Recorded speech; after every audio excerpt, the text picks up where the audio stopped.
I have a very hearty Italian-inspired soup. It's cranberry beans, cabbage, a lot of vegetables, a little bit of red wine to tie it in with the Anderson Pinot. It's actually thickened with a little bit of bread as well, so it's got some substance to it.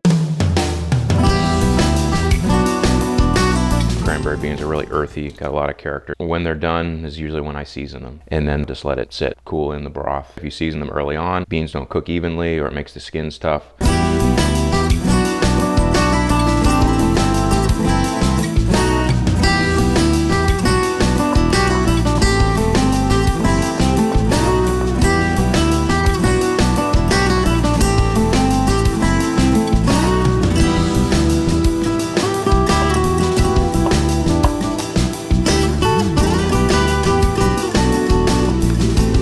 Cook your pancetta for a little bit. You're not going to get it super crispy, but we do want to get a little bit of the fat out of it. We'll actually saute the vegetables in there.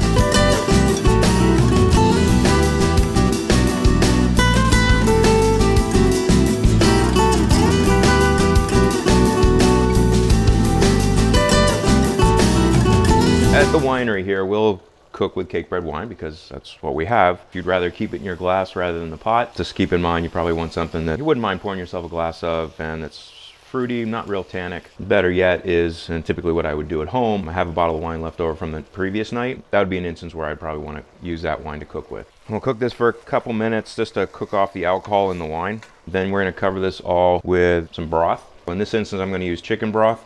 The other thing I'm going to use, I think the beans are very flavorful, but I actually like the broth as much as I like the beans. So rather than throw that broth out, I'm going to use that for my soup. Go ahead and throw a bay leaf in there for it to simmer with, and just a pinch of sugar. And that sort of offsets the acidity in the wine and heightens the sweetness of the tomatoes as well. So helps round out the dish. And then you're going to let this simmer for about 15-20 minutes. So while your soup is simmering, the next component is for us to toast a little bread, which we're going to throw into the soup. It actually sort of breaks down into the soup as it simmers and helps to thicken it. So you do this with fresh bread, but really this is a way of using leftover bread. So put it in a hot oven until it starts to brown and get a little bit crisp. The other thing you can do is start prepping out the last component, which is we're going to make a pesto out of kale. And we're going to treat that same way as we would basil.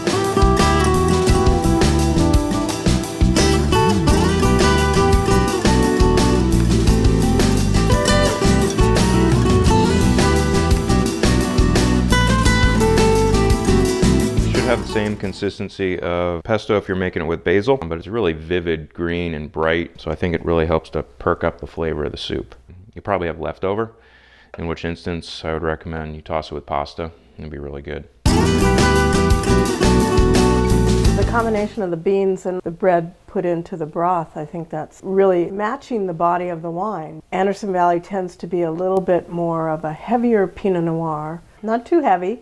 It is just a little bit more distinctive, more concentrated. I love Anderson Valley because it's just the perfect climate for growing. It's cool and foggy in the morning, really warm in the afternoon, and then it cools back down, therefore preserving the acidity in the Pinot Noir. And for Pinot, that's really important. We hand harvest them at night, which again helps to preserve the freshness of the fruit and the acidity in the fruit. And what's really great about Anderson Valley is you have this really opulent fruit, dark berry flavors, but then you have a core of fresh acidity. And I find that in the soup, really. The beans and the vegetables kind of give that savory characteristics. I do see a savoriness in the finish of the Pinot Noir. It is a perfect match. Cheers. Great wine.